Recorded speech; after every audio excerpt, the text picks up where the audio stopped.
Welcome to a total legit overview of Warframes Update 32. Well, Veilbreaker. The update that brought everything a week later. Here we are at Veilbreaker. We got some new shit, some fixed shit, and some stupid shit. And I'm gonna try to go over this shit and explain it.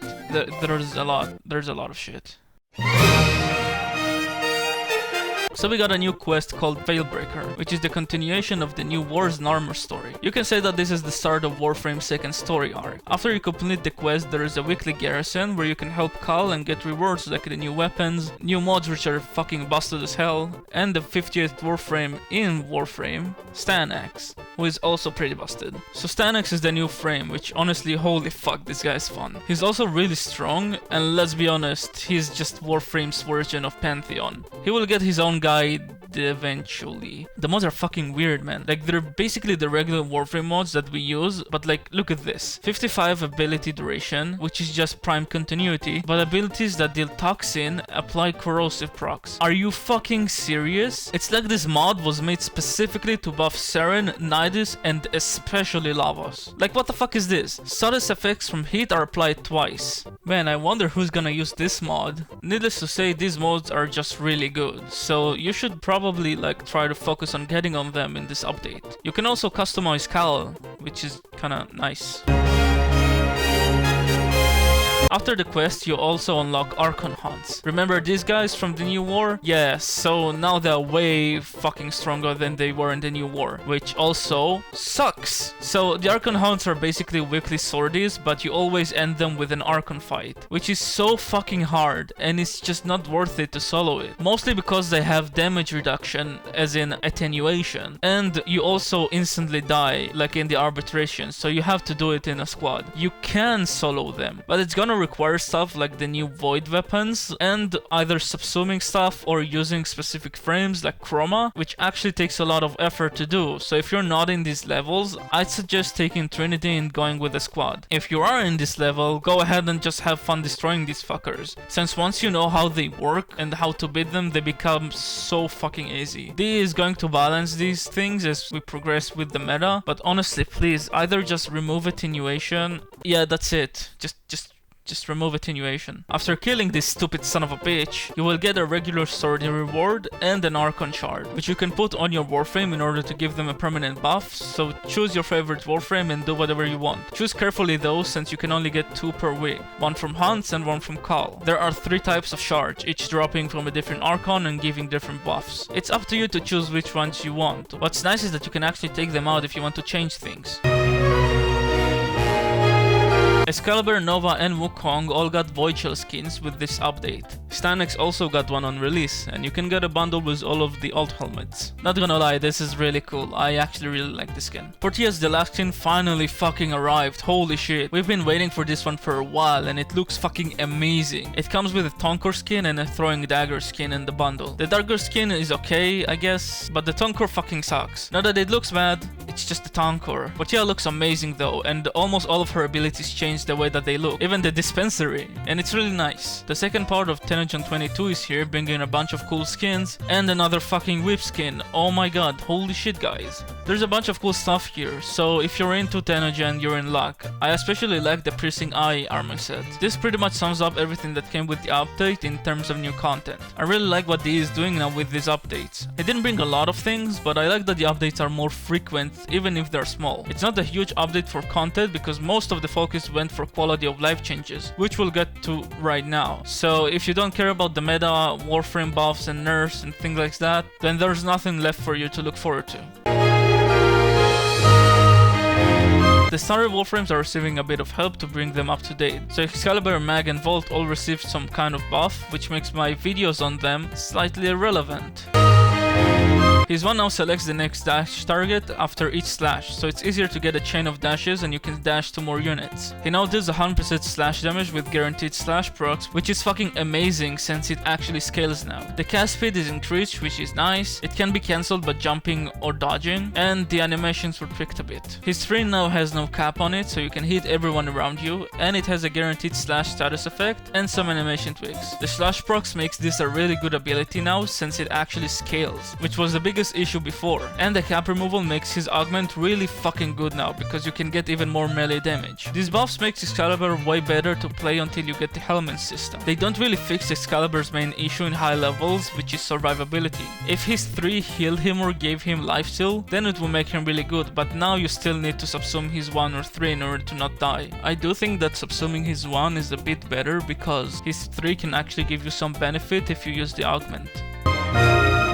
Mag no longer needs to bullet jump in order to pull pickups with her passive, so basically she has a free vacuum, so it frees a mod slot on your companion. Pull now creates a vortex that gathers enemies and polarized shards in front of Mag, so you don't have shit like this happening to you. It makes it a great setup for your second ability. This is really good for new players. I think that if you're going to high levels like Steel Path, you should still subsume Braid Search here, since the damage is just insane, but pull is worth keeping now very far into the game. Polarized shards are now larger, which makes them easier to see. Now 3 shards within 3 meters of Mag start to orbit her, kind of like Nova's 1, and they deal slash damage and puncture procs. Honestly, this is just a small quality of life to make things easier. Polarized shards are now pulled into the bubble, including the ones around Mag, basically a damage buff. The charged version now absorbs shards in order to increase the damage by 500 for shard. I mean, it's still trash since it locks you into that one option while your other option is way better. The angle of the protective mode is increased from 80 to 120. Man, they're really trying to make this usable, huh? But too bad, it's still shit. Honestly, this change did nothing for high level Mag. She's still the same monster that blows everything up. The only thing that's different is that her 3 now strips armor more efficiently thanks to the armor changes, and more shards, more damage. These changes are more for helping new players have an easier time, but for high level, she's the same but a bit stronger. Volt now gains more points for his passive while moving, and the bonus damage from it also applies to Shock Spread. Shock energy cost was reduced to 15, which makes it super spammable. Speed now has more speed. It has more duration and more reload speed too. Electric Shield no longer slows you when you pick it up, and it doesn't drain energy while moving with it. Wait, wow, that was a thing? Holy shit. You can now use all of your weapons while holding the shield, which can be really good for Eidolons. These changes make Volt just easier to use, honestly. I actually wonder if the shield pickup will help with Eidolon hunting, but Volt was already really strong anyways. I know that I kind of shit on him in his guide video, but seriously, Volt is way more powerful than he seems. Wukong finally got nerfed, holy shit, shut up China. I was so sick of seeing him, honestly good job DA, keep it up. His Celestial Twin's damage was halved, but you can mark a target for him to get the 3 times damage boost. The twin can now be staggered from your weapons, thank fuck. The biggest nerf now is that Wukong and his twin now share an ammo pool, so you can't just go around and mindlessly shoot enemies with no restrictions or care in the world. You actually have to play the game and manage him in order to benefit from it. Especially with the ammo changes, it really kind of fucks him up a bit, but it's good, because now you actually have to interact with the game. His ult was buffed a bit, but I doubt that it'll do anything since he can't use Blood Rush. Revenant's Mesmer Screen now grants 1 second of invulnerability after a charge is consumed, so you don't just instantly blow up from high level enemies. Mesa's Ballistic Battery got buffed, but who gives a fuck about Ballistic Battery when everyone knows that you need to subsume it out for pillage? There are also a bunch of augment buffs, which holy fuck, this is a lot. So in the past, the way that armor reduction worked is that you had an ability that reduced armor by 50%. But if you used it again, it would reduce 50% of the enemy's current armor, which means that it will only reduce 25%. So you either had to maximize ability strength to get a straight 100%, or you would only use it once to get rid of some of the armor. Now what it does is remove, for example, 50%. And then if you use the ability again, it removes another 50%, but of the total armor that the enemy originally had. So it actually works as you would think it would work. This makes it so much better since it allows for build diversity, and we finally have a way to deal with bullet sponge enemies. In addition to this, some of the armor stripping frames got a bit of a touch up to bring them up to speed with the new meta. Frost's Avalanche now removes 60% and is now permanent. Necris' Terfa is now also 60%, so it's actually useful now. Oberon's Zirconing is now 50%. Thank you! I was waiting for the day that I could play Oberon again. He can finally strip 100% armor. Banshee's Tonic Fracture Augment is now permanent. Max Fracturing Crouch is now 75% armor strip without a cap and is permanent, and Trinity's Abating Link Augment is now 60%. I honestly love this new meta, and together with the AoE meta changes, the new meta is looking a bit less tend in one spot like a block, and more interactive. Speaking of AoE meta,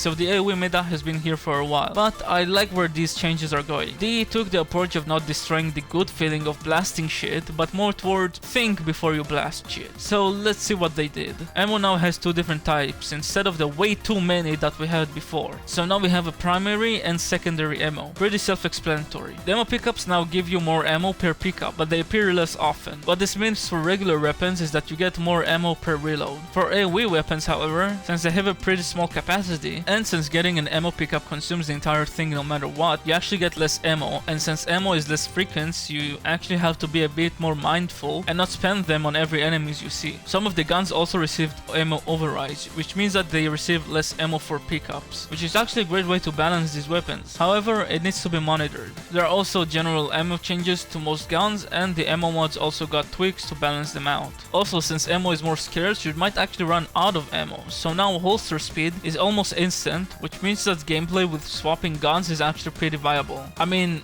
you have those weapons for a reason. It also means that now mods that used to give holster speed give different bonuses. AoE weapons cannot headshot anymore, but now headshot do 3 times the damage instead of double. This is just another way to balance shit out, and to be honest, it was kind of weird that AoE weapons could actually headshot. Prime Fulmination and Prime Firestorm got nerfed. I honestly forgot that these mods exist.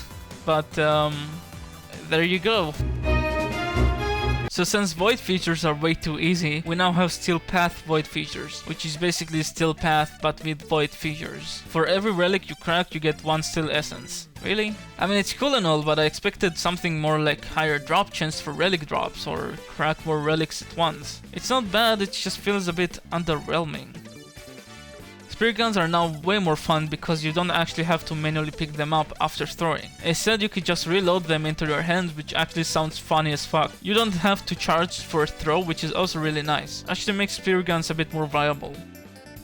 Syndicates no longer require a sigil in order to gain standing. Instead, what you need to do is pledge the faction that you want, and you will get the same amount as you did before, as if you had the high rank sigil. This is really nice since it allows you to get syndicates faster, and you don't have to micromanage your sigils on every frame. It also means that my job becomes a bit easier in case I need to make a video with a frame that cosplays. So you know, good job.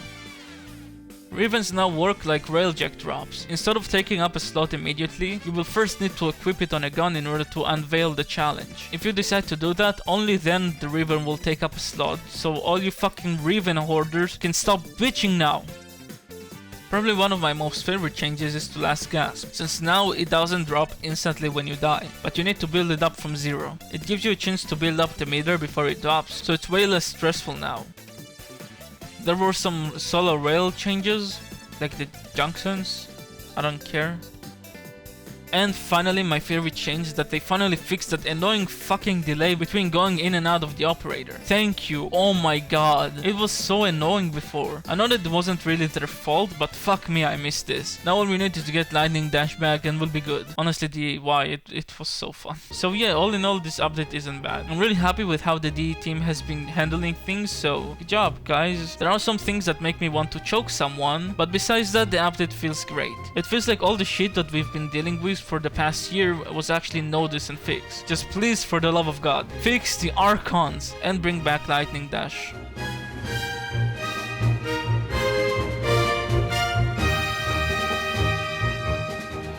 So when are we making the video for the update? Huh? The Veilbreaker update?